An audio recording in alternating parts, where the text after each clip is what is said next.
এখানে মসজিদের জন্য 10 লাখ টাকা আছে। আর শোন, এই বাকি টাকা তুই রাখ, এটা তোর লাগতে পারে। আচ্ছা ঠিক আছে হুজুর। শুনছস 10 লাখ টাকা, চল টাকাগুলো খাই দিই।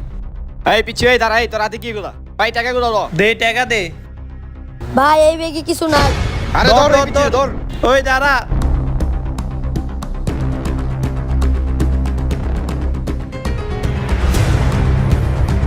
এই আল্লাহ আমার এবারের মতন বাঁচিয়ে দাও।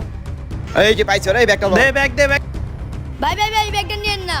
আরে এই ব্যাগে যা আছে সব আমার। তুই নিবি মানে এনে আমারও ভাগ আছে। হোপ তোর কোনো ভাগ দিম না। হ আয়। এই আল্লাহ এখন আমি কি আল্লাহু করব? আকবার। আরে আজান দিছে, যাই নামাজটা পড়ে আসি।